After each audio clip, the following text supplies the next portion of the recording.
Sabik na sabik siya palagi na makausap ka. Hello mga guys, kumusta kayo? Panibagong araw, panibagong video na naman tayo. And sa araw na ito ay isa na namang video ang aking tuturo sa inyo ng simpleng gabay o simpleng pamamaraan na makakatulong sa atin. At bago ang lahat, gusto ko lang mag-disclaimer sa mga taong hindi naniniwala at hindi gusto mga kagaya ng video. Please skip this video and maghanap kayo ng videos na gustong gusto nyo, dahil ang video na ito ay para lamang ito sa mga taong naniniwala and gusto mag-try. Sa lahat po ng mga nagko-comment po dito sa aking video, dito sa loob ng aking channel, mag-ingat sa lahat ng mga nagre-reply sa inyo na dinadala kayo sa kanilang WhatsApp Nimo app upang makaiwas po tayo sa scam.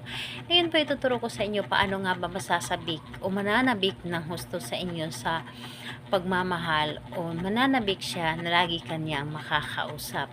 Ito ay pwedeng gawin sa parehasang kasarian, babae to babae and lalaki to lalaki, and syempre naman sa ating babae at lalaki na mag-partner. And dito po is kailangan natin ang ating gagamitin, and yung gagamitin natin is nakikita lamang ito sa loob ng ating pamamahay at hindi ka na mahihirapan pa na maghanap nito. Is kailangan lamang natin dito ng clear glass, and dapat po talaga ay babasagin siya, hindi po siya plastic. And okay rin naman na merong print yung baso mo na gagamitin, ay pwede na rin, basta importante ito ay babasagin, dahil ang babasagin is nagbibigay ito ng dagdag energy sa ating mga gagawin. So ayun po, ito po ang dapat nating ihanda, and syempre yung sarili natin, kailangan na handa tayo and alam natin sa ating sarili na gustong gusto natin itong gawin at naniniwala ka at hindi ka nagdududa sa inyong dapat na gawin. And ayun po, dapat ay wala kang mga iniindan na mga problema kapag gagawa ka nito para makapag-focus ka.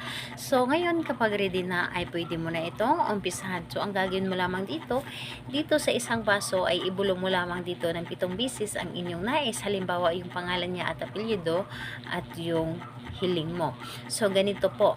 7 bisis po, pangalan, apelyido, mananabik ka or sasabikin ka sa lagi, or sasabikin ka na gusto mo akong laging makausap. Pangalan, apelyido, sasabikin ka na gusto mo akong laging makakausap. So, 7 bisis mo siyang ulit-ulitin yung kanyang pangalan, apelyido at yung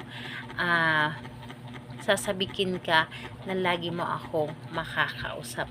So, yun ang inyong dapat na gawin. Napakadali lamang nito, ngunit asahan ninyo ay napaka-epektibo nito, ay agad itong mararamdaman ng inyong target. Yung tipong kahit anong gagawin niya ay wala siyang ibang gustong kausapin kundi ikaw lamang, yung hindi siya magsasawa na tawagan or kausapin ka.